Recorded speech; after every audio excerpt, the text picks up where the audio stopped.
7h34, vous en voulez une certitude? Vous allez payer plus cher, des hausses sur votre facture d'énergie qui vont être annoncées aujourd'hui. Et oui, jusqu'à 15% en moyenne, l'équivalent de 140 euros en plus par an pour l'électricité d'un foyer. Elisabeth Borne doit présenter le bouclier tarifaire pour l'année prochaine avec une équation: limiter la flambée des prix sans plomber le budget de l'État.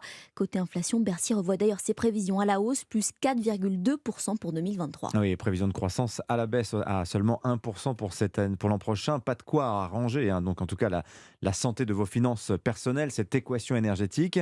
Tiens, une autre mauvaise nouvelle si vous êtes propriétaire cette fois. Oui, en 2 mots, douloureux: taxe foncière. Elle est sûrement déjà arrivée dans votre boîte à lettres et la facture a augmenté dans la plupart des villes. La championne de France, c'est Tours où s'est rendu Johan Tritz pour Europe 1.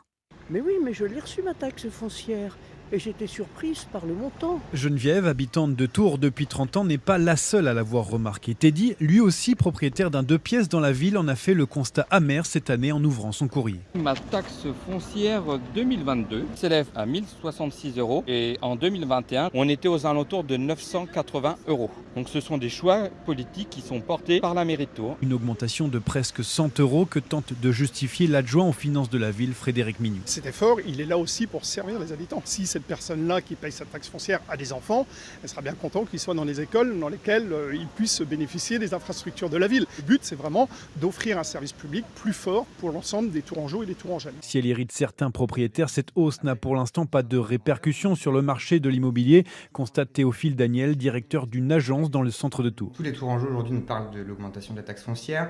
De là à dire que ça va freiner les ventes, non, parce qu'on reste sur des montants qui par rapport au prix d'acquisition restent largement inférieurs. Des futurs acquéreurs qui savent qu'elle augmente aussi dans les autres villes françaises, plus 2% en moyenne sur tout le territoire en 2022. Le reportage de Johan Tritz à Tours pour Europe 1.